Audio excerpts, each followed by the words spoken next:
네, 안녕하세요. 나도 웃기고 싶다의 멜론 마스크입니다.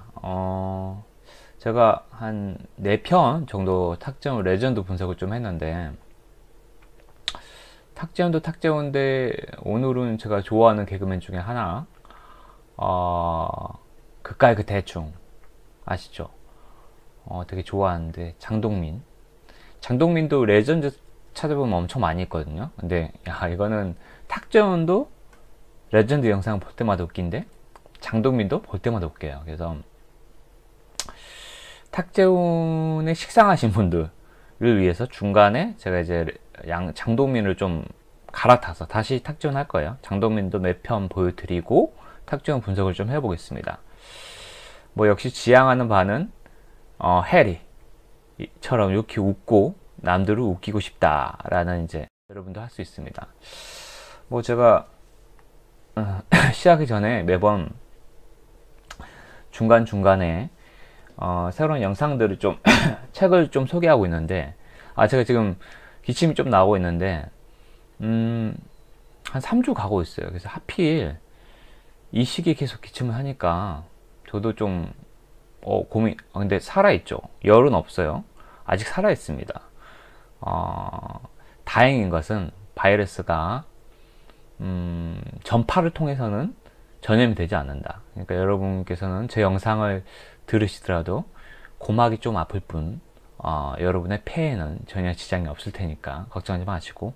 모르죠. 또 요새 바이러스가 엄청, 그 걔도 하나의 생명체이기 때문에 계속 진화를 한다고 그러잖아요. 그래서 한 또 몇백 년이 지나면 전파를 통해서도 전염될 수 있을 것 같긴 한데, 뭐 농담이었고요. 컨셉이 안 맞나?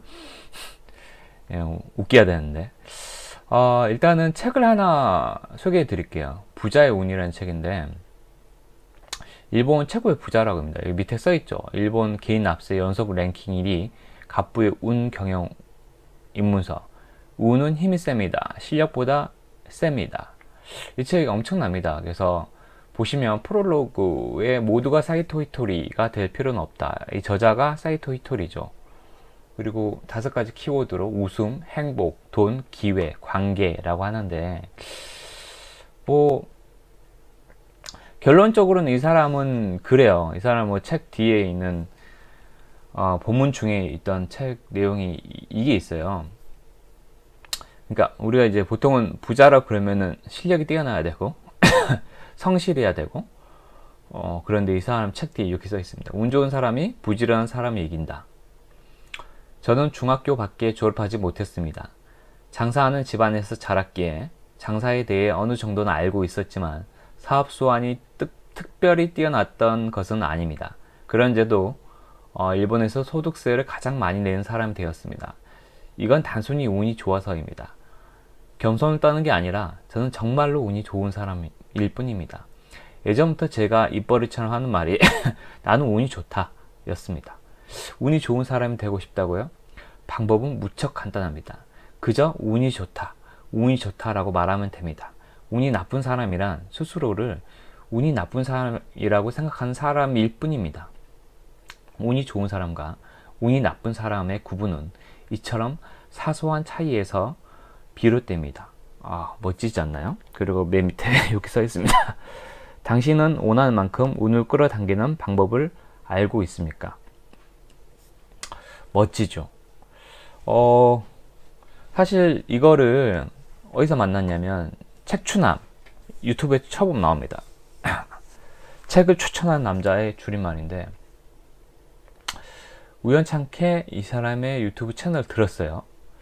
제가 이제 아침마다 운동을 하고 있는데 러닝을 하면서 특별히 할 게 없어서 이 사람이 영상이 없이 그냥 음성으로만 이렇게 이 화면 그대로 갑니다. 이 사람의 최충남 그 화면인데 이 화면 그대로 쭉 가요. 물론 초창기 찾아보니까 초창기 2018년도 초창기 영상들은 그 책을 넘기면서 얘기를 하던데, 오히려 이분이 그 목소리가 되게 좋아요. 그래서 오히려 이 하나, 그 썸네일도 아니죠. 이 하나 고정 화면으로 한 40분, 1시간, 무려 1시간 넘게 얘기하는 경우도 있는데 몰입감이 대단합니다.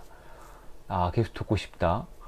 들으면 들을수록 운이 좋아지는 책추남TV라고 하는데, 정말 들으면 운이 좋아지는 것 같아요. 그래서 이 사람의 책을, 사이토 히토리의 책을 많이 추천을 해요. 여기 운 좋은 놈이 성공한다 라는 이제 이 책도 사이토 히토리의 책인데, 이 책은 진짜 절판됐고, 부자의 운, 이 책은 지금 제가 샀어요. 12,000원인데 운 좋은 놈이 성공한다는 책은 절판돼서, 실제로 중고서점, 제가 이 책 정말 사고 싶어가지고 중고서점 찾아봤더니 11만 5천 원인가? 거래 최저가가 11만 원인가 길 거예요. 그래서 야, 10만 원 주고는 도저히 못 사겠다. 그래서 안 사고 있는데, 그만큼 근데 책추남의 리뷰만 들어도 좋아요. 근데 물론 책추남에서는 좋은 책들은 소장해서 7번 정도 읽어라 해서, 제가 부자의 운 이 책도 아마 리뷰를 할 거예요. 그래서 이 책을 샀어요. 샀는데 뭐 7번은 아직 1회 독도 안 하고 있는데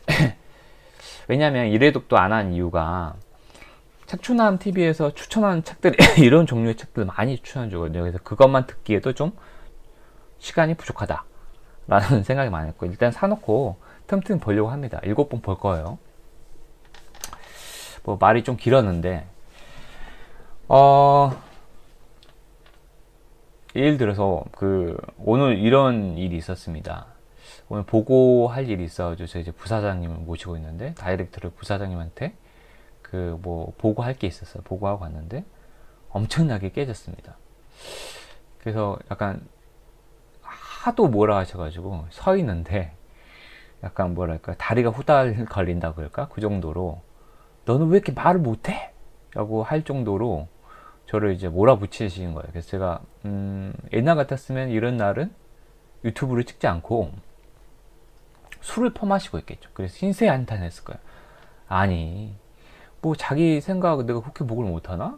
그리고 자기 비호를 하죠. 보통 사람들은 비호를 하고, 아니 자기가 그거 못 알아듣고 왜 내 책임을 해? 너무한 거 아니야? 평상시에 그러면은 뭐야, 이런 식으로 뭐 저를 비호하고 그분을 제가 엄청 디스했을 거예요. 그러면서 신세한탄하고 제 디스를 하는 얘기를 들어주는 사람은 이렇게 얘기하겠죠. 보통 어떻게 얘기합니까? 나도 그랬어. 그러니까 너무 상처받지 마. 원래 그런 사람이야. 라고 하고 그 사람을 디스하거나, 회사 생활 다 그렇지. 라고 하면서 회사를 디스합니다. 그러니까 저를 위로해 준다고 이 사람도 신세한탄을 하고, 들으면은 좀 위로가 돼요, 사실은. 왜? 그래. 직장 생활이, 그 결론 뭐죠? 직장 생활이 다 그렇지. 상사들이 다 그렇지. 결론 내리고 와요. 그럼 기분이 좀 풀어지는 것 같죠. 근데 사실은 다음날 또 보고를 해야 되잖아요. 그래서 오늘도 나오면서 내일 보고 드리겠습니다. 라고 이제 나왔는데, 평상시 같았으면, 근데 저는 약간 다리가 후달리긴 했는데, 바뀌었어요. 생각을 했죠. 저도 사람인 이상 기분은 안 좋죠. 그렇게 기분이, 와, 이거 듣고 나왔는데 웃고 나오면은 변태죠.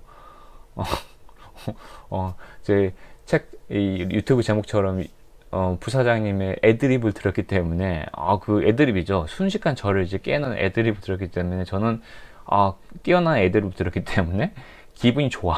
웃음이 나와. 아까 혜리처럼 웃어. 그러면은 정신병원 가봐야 되고. 근데 기분이 왜 안 나빴냐면, 기분이 나쁘긴 했는데, 그렇게 나쁘지 않았어요. 왜? 저는 운 좋은 놈이라고 생각을 하게 됐거든요. 이게 다를 거 없습니다. 똑같은 현상을 바라보면서 운이 좋다라고 생각하는 사람이 있고, 야, 오늘 진짜 인생 바닥 쳤다라고 생각하는 사람이 있어요. 그러면은 다음날 행동 태세에 대해서 어떤 사람이 더 잘 살까요? 생각해 보면 됩니다. 술을 마신다. 액션 중에 술을 마셨다. 그러면은 술값 나가죠. 일단은 뭐 적어도 2, 3만 원 나가요. 술값 나가고, 택시비 나가죠. 그 다음에 다음날 보고하는데 또 술 냄새 나. 그 다음에 또 머리가 명쾌하지 않죠. 그리고 제 마음속에는 부사장님에 대한, 상사에 대한 독소로 가득 차 있죠. 물론 다음날 보고가 잘 될 수도 있어요. 술 기운은 잘 될 수도 있겠지만, 술 기운은 말이 너무 잘 됐더라 라고 할 수도 있지만, 대다수 그렇지가 않죠. 평균적으로 술이 덜 깼으면 혀가 꼬여 있고, 그러니까 돈은 돈대로 쓰고 쑥값 나갔죠. 신세 한탄했죠. 같이 앉아있던 그 분도 이 친구는 원래 회사에 엄청 뒷담화하는 스타일이라는 인상이 심어졌어요. 그래서 회사에 대해서 갑자기 긍정적으로 얘기하면 뭐 어디 아픈가? 라고 생각하는, 그러니까 대다수의 사람들한테 저란 인간은 회사에 대해서 부정적으로 생각하는 사람이라는 인식이 생긴 거죠. 그래서 하등 좋아질 게 하나도 없잖아요. 근데 다만 지금 제가 퇴근하고 유튜브 찍고 있잖아요. 그러면 제가 술을 안 마셨어요. 일단 술값 아꼈죠. 그 다음에 유튜브라는 긍정적인 생산적인 활동을 하고 있죠. 그 다음에 다음날 또 술을 안 마시기 때문에 맑은 정신으로 부사장님한테 다시 보고할 수 있어요. 그 다음에 저는 부사장님을 나쁘다고 생각하지 않아요. 제가 혼이 났지만 나오면서 이런 생각을 했어요. 술 마시러 가야지가 아니고 오늘 보고에 있어서 뭐가 부족했을까 라는 반성을 했어요. 만약에 해볼게요. 만약에 여기 저는 운이 좋다라고 생각이 되면, 만약에 오늘 보고 잘 됐어요. 잘 됐는데 그냥 나와가지고 역시 나는, 그것도 운이 좋은 거죠. 역시 나는 보고를 잘해 라고 생각했으면 어떻게 됐을까요? 뭐 내려와서 이제 보고 잘 됐으니까 이렇게 가자고 해도 좋은 거였어요. 그렇지만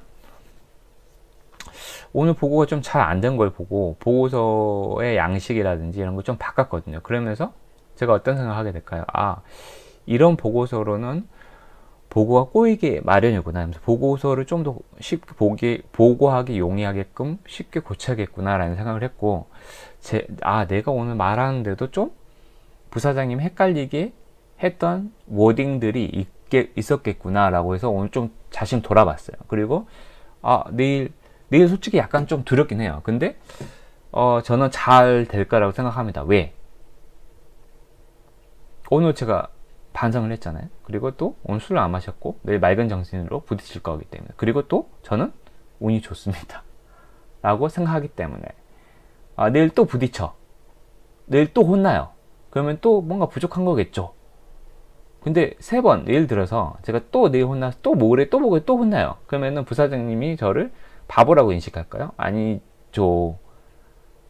저를 바보라고 생각할 수도 있어요. 근데 요놈 봐라, 끈기 있네, 근성이 있네, 맷집 좋네 라고 생각하는 순간까지 제가 부딪히면 돼요. 슬픈 표정 없이. 그러면 저의 이미지가 근성이 좋다, 맷집 있는 친구다 라는 생각으로 바뀔 수 있다는 거죠. 그리고 저는 그 와중에 성장이 되는 거죠.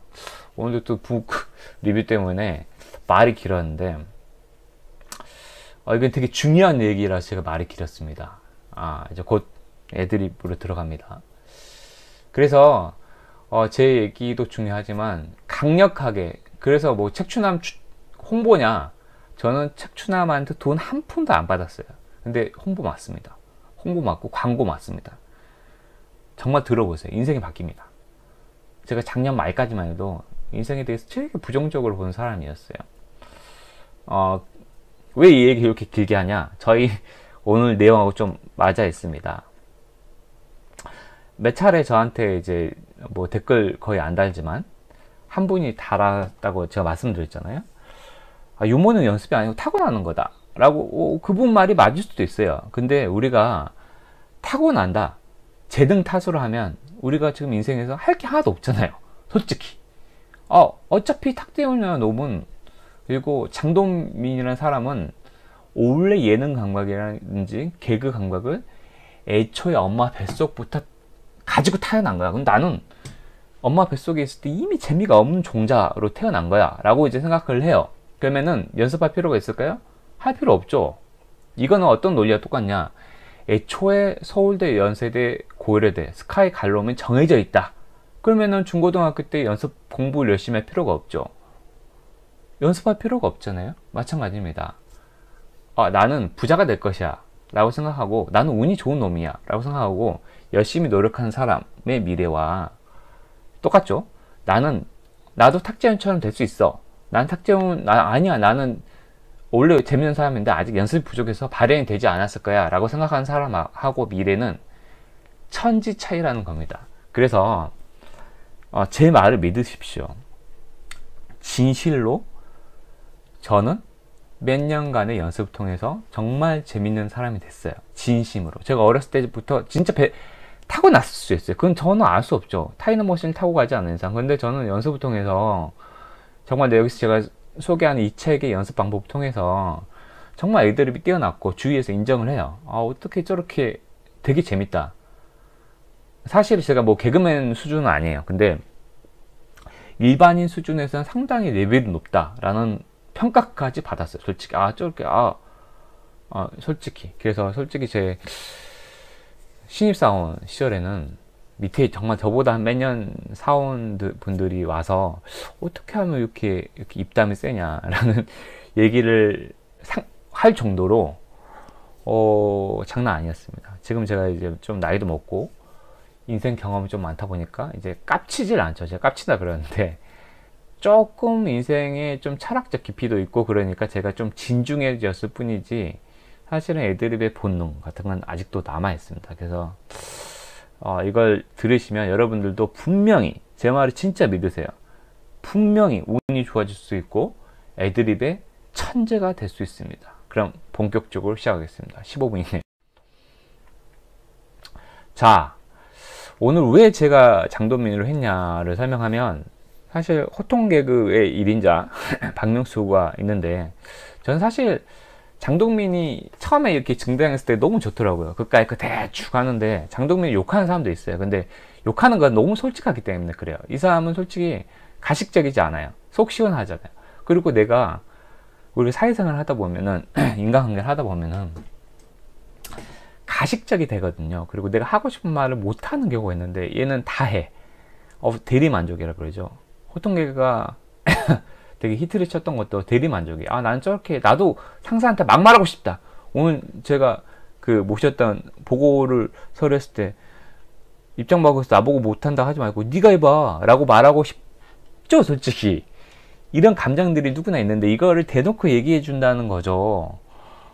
보고 별거 있어 그거 대충 하면 되지 뭐 이렇게 말해도 된다는 거죠. 속 시원하다. 그래서 장동민도 약간 좋아하는데 욕하시는 분도 있는데 그거는 당연히 이분의 그 스타일 때문에 그런다고 저는 봅니다.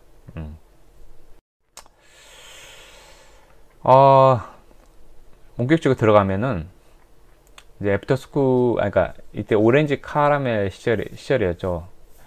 오렌지 카라멜에 게스트로 나오는데 게스트로 나온 나나가 이제 나 연어를 좋아한다 라고 하는 장면이 나오고 왜 연어를 좋아하냐는 질문에 나나가 이렇게 얘기하죠. 연어는 뭔가 섹시하지 않나요? 딱 하니까 장동민 옆에서 연어? 연어 제일 싸구려 아닌가? 라고 해요. 근데 여기서 이제 빵 터지죠. 왜 터질까요? 반전이죠. 이게 장동민이 약간 디스하는 컨셉을 가지고 있잖아요. 그래서 연어가 약간 보통 사람들은 지한테는 좀 약간 연어는 그래도 고급 음식이다 라는 생선 중에서 좀 비싼 생선이고 라는 인식이 있는데 이제 뭐 자기가 부자인 것처럼 연어는 엄청 싼 것 같은데 이렇게 디스하는 거예요. 그래서 반전이 있는 거죠. 뭐야? 그래서 약간 컨셉이 이런 거예요. 예를 들면 이런 반전이라는 게 장동민한테는 이렇게 있죠. 예를 들어서 하버드생이 뭐 영어를 엄청 유창하게 뭐 영어를 그러면 다른 사람들은 보통 이렇죠. 이야, 이 하버드에다가 뭐 영어까지 장난 아니네. 그러면 이제 거기서 대놓고 장동민이 이랬을 거예요. 중국어는 못하세요? 그러면 중국어를 해. 그러면 또 다른 사람 이야 중국어 대박. 그러니까 에이 뭐 결국 두 개의 언어 가지고 뭐 이렇게 디스를 한다는 거지. 그러니까 자기가 더 있어 보이는 가진 게 없는데 있어 보이려고 하는 상황이 더 웃기잖아요. 이런 거가 이제 반전이라 그러는데 이런 기법들을 씁니다. 장동민이 몇 개의 사례를 제가 나열해 드릴게요. 그러면서 그럼 이제 새우는 뭐예요? 라고 이제 MC들이 또 물으니까 이제 나나 옆에 있는 오렌 카라멜 리지가 이렇게 얘기해요. 그러니까 그냥 생각나는 대로 이제 그냥 뇌를 거치지 않고 나온다 그러는데 새우깡 생각나는 거 손이가 라고 이제 답합니다. 그러니까 MC들도 하면서 이제 어떻게 리액션 해야 될까 라고 이제 고민을 하고 이제 약간은 정적인 분위기 형성되는데 거기서 이제 장동민이 이렇게 얘기해요. 뭐 손이 이렇게 가면 좋은데 라고 이제 딱 다 지켜보고 있죠. 라고 하는데, 이렇게 얘기하다 갑자기, 이걸 확, 그런데 이렇게 가면은, 하니까 여기서 빵 터지죠. 근데 이제, 여기서 썼던 기법이 제가 몇 번 말씀드렸지만, 이미 장동건은 손을 이렇게 드는 장면을 상상하고 있었어요. 근데, 손이 이렇게 가면, 처음에 이렇게 손을 들어 올리는 장면이었으면 재미가 없었어요. 당연하죠. 손이 이렇게 가면 좋은데 라고 이제 사람들을 눈을 시선을 끄는 거예요. 긍정적으로. 예측을 의도적으로 만든다. 라는 게 이게 가장 고급 기법이기도 하고 가장 쉽게 웃기는 방법이기도 해요. 그래서 근데 이걸 확 가면서 이게 웃음 포인트죠. 근데 가장 중요한 게 이거예요. 처음부터 이걸 확이라고 하면은 안 웃겨요. 무슨 말인지 아시겠어요? 예를 들어서 손이 이렇게 가면 좋은데 라고 하면서 좀 다른 제스처, 이렇게 뭐 하트를 갑자기 한다든지 이렇게 하면서 사랑에 빠졌어요 라든지 얼굴을 이렇게 나나의 얼굴을 꼬집는다든지 라는 행동을 하게 되면은, 아니면 손으로 뭐 약간 성인 19금처럼 손으로 이렇게 어딜 만진다는, 이제 사석에는 할 수 있겠죠. 만진다는 행동을 보여주면 웃기는 거죠. 왜냐하면 상상을, 왜 웃길까요? 원래 내가 하고 싶었던 건 19금의 행동을 하고 싶었던 건데 되게 예측을 만드는 거예요. 사람들의 생각을 딴 데로 몬다는 거죠. 이 기법들이 개그맨들이 가장 많이 쓰는 기법 중에 하나입니다. 그래서 그리고 이제 이런 장면이 나오죠. 신동엽이 이제 19금의 대가니까 이제 키는 몇이에요? 하니까 나는 171 정도, 그다음 몸무게는요? 그냥 뜻밖의 다 밝혀요. 솔직하게 49 정도라고 이제 밝힌 나나에게 신동엽이 그러면 19금의 대가니까 성인 개그를 하는 거죠. 그럼 가슴이라고 하면서 이제 방송이니까 배포 말이에요. 배포. 마음의 배포라고 이제 누구나 이제 신동엽이 물으니까 그 가슴 사이즈, 신체 사이즈를 묻는 거를 이제 다 알죠. 이제 이렇게 커요? 라고 이제 물어보는 거죠. 사람들이 이때부터 좀 웃기기 시작하죠. 애둘러서 표현하는 거죠. 이게 내가 저번 시간에 리뷰했던 애둘러 표현하기입니다. 그래서 손짓이나 제스처 통해서 누구나 신체 사이즈를 묻는 걸 다 알지만 가슴 배포는 커요? 라고 이제 애둘러 표현하는 거죠. 그러니까 애둘러, 그러니까 이제 보기만 해도 웃기죠. 나나가 이제 알아차리고 엄청나요 라고 이제 해요. 우리가 이제 내 마음은 호수요 라고 하잖아요. 그럼 이제 이렇게 물어볼 수도 있죠. 예를 들어서 좀 웃기는 사람이었으면 그러니까 가슴 배포는 마음 말이에요. 마음. 그러니까 뭐 이게 우리가 내 마음은 호수요 이런 게 있잖아요. 시가. 제 마음은 태평양이죠 라고 해요. 여기 비유법을 쓰면 또 웃겨요. 이게 애둘러 표현하는 것을 애둘러서 받는 거죠. 마음은 사실은 신체 사이즈예요. 근데 마음의 크기는 호수나 비유 표현이 있는 것처럼 내 크기는 태평양이요. 내 마음의 크기는 바다요. 라고 하면은 내 신체 사이즈가 엄청 크다라는 건데, 만약에 여기 직설적인 것도 좋아요. 이미 왜냐면은 비유가 들어갔어요. 애둘러 표현하기. 그래서 나나가 웃으면서 엄청나요 하는데 여기서 장동민이 뭐라고 할까요? 이제 옆에서 딱 웃으면서 자, 거짓말하고 있는 거 아니야 라고 해요. 그래서 나나가 치잖아요. 이게 이런 거죠. 그러니까 아무리 봐도 거짓말하고 있는 것 같은데 라고 해요. 그러면 여기서 아무리 봐도라는 워딩이 있으면 이걸 받는 것도 어딜 봐요 라고 이제 하면 더 웃긴 상황이 발생해요. 이제 아니 뭐 나는 그냥 뭐 저기 모은 사람 봤어 라고 이제 하는 게 이제 능청스럽게 아닌 척 하는 게 또 이제 웃기는 상황들을 만들어내는데, 그렇게까지는 안 가요. 만약에 저였으면 그랬을 것 같아요. 근데 여기서 어떤 기법을 쓰고 있냐, 진실 말하기 기법을 하는 거예요. 그러니까 제가 장동민이 좋아했던 게 되게 예의를 차리거든요. 그래서 뭐 가슴이 작다 라고 이제 직설적인 표현 안 쓰는 거예요. 여기 핵심은 애둘러 말하기예요. 무조건 비유적 화법을 쓰는 거예요. 진실을 말하되 애둘러 말하기가 핵심입니다. 여기 기법 중에. 근데 근데 이제 진실 말하기, 애둘러 말하기도 그지만 진실 말하기도 되게 중요한 기법 중에 하나입니다. 왜냐면 대다수의 사람들은 페르소나를 가면을 쓰고 있거든요. 그래서 우리는 어떤 인간관계에 있어서 뭔가 가식을 차리잖아요. 그래서 만약에 팀장님이 어떤 다음날 임원 앞에서 그러니까 PT를 할 일이 있어요. 그래서 우리 앞에서 예행 연습을 한다고 해요. 근데 이제 누구나 딱 들으면서 팀장님이 아무리 생각해도 너무 딱딱하게, 근데 다 10명, 팀원들 10명이 다 똑같이 느끼고 있는데 갑자기 그 밑에 계신 이제 어땠어요? 딱 물어보니까 밑에 과장님 딱 일어나더니 박수 치면서 역시 팀장님 최고십니다. 완벽하세요. 라고 했다고 해요. 근데 나머지 팀원들 9명이 영 아닌 것 같아요. 근데 거기서 누군가 이렇게 얘기해요. 그 팀장님 참 좋은데 정말 완벽하신데요. 저는 약간 완벽한 바위와 같다. 바위가 뭔데? 바위가 딱딱하지 않습니까? 이렇게 하면 이제 팀원 나머지 9명, 8명들이 약간 빵 터질 거예요. 왜? 너무 딱딱하고 그런 걸 알거든.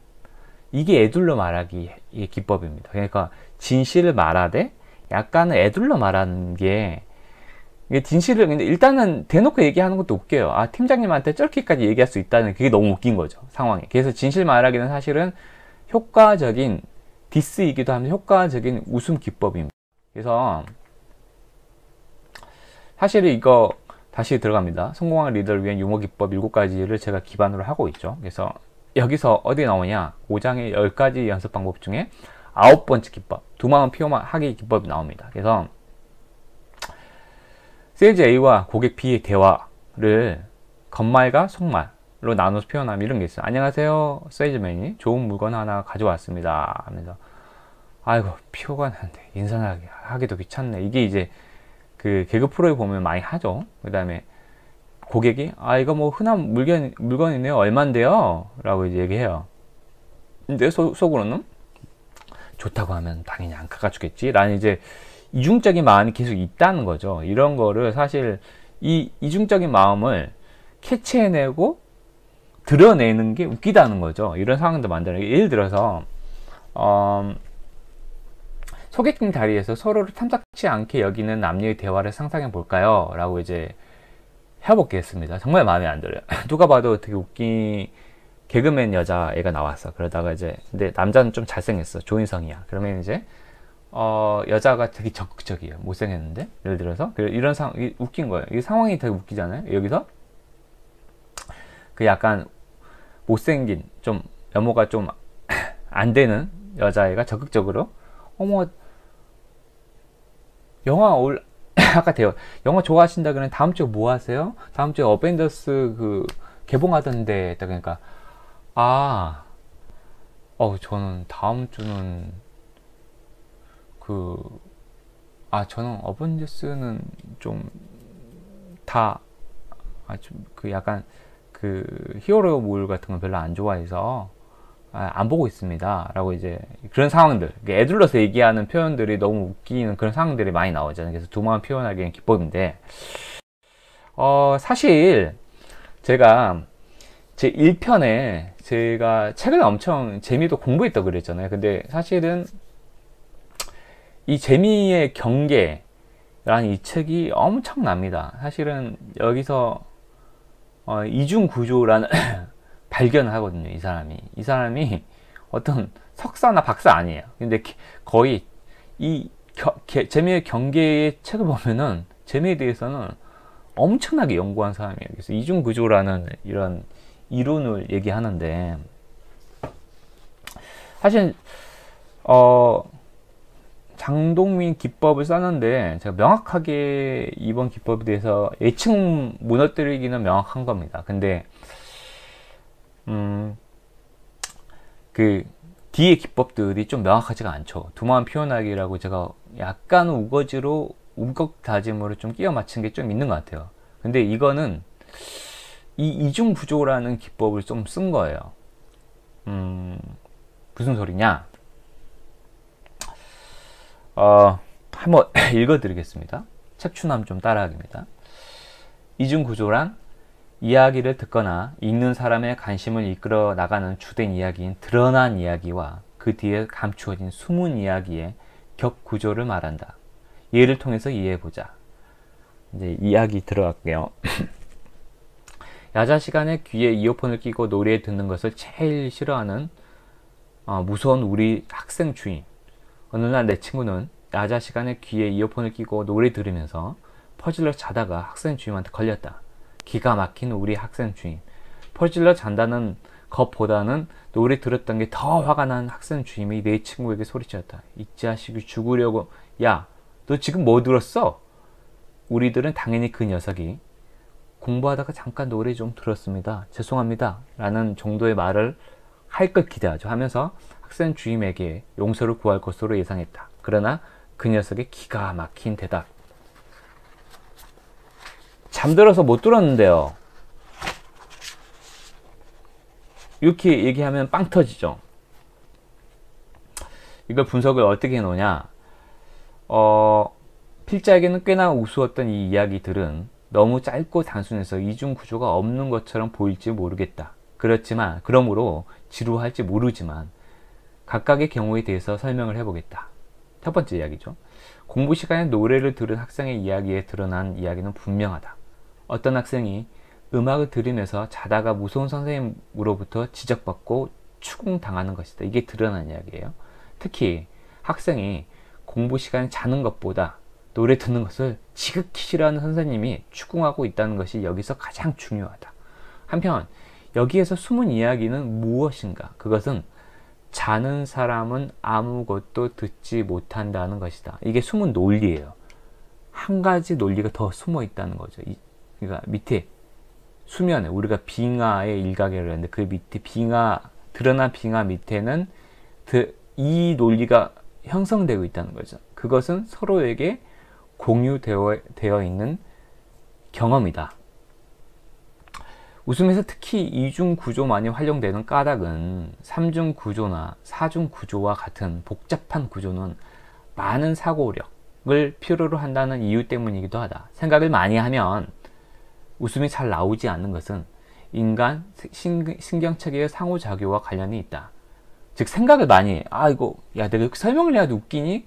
야 생각해보니까 되게 웃기네 라고 하는 것은 삼중구도 사중구조가 있는 거죠. 논리가 여러 개가 있어서 이걸 설명하지 않고는 웃기지 않는다는 거죠. 이런 경우 많죠. 즉 웃음은 특정한 정서 상태에 기반한 하나의 폭발적인 감정 표출 행위인데 정서 상태는 자율신경계와 직접 관련이 된다 라고 합니다. 그래서 이 이중 구조를 잘 만들어야만이 웃음을 유발할 수 있다는 게 이 재미의 경계의 핵심 이론이에요. 그래서 이게 정말 중요한데 제가 나중에 추가로 설명드릴게요.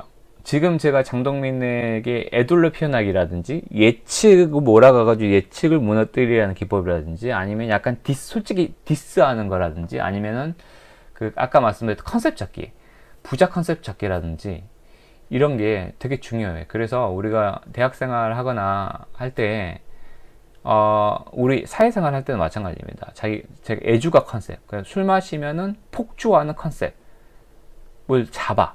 그러면 그것만으로도 그 컨셉에 입각해서 얘기하면은 웃겨요.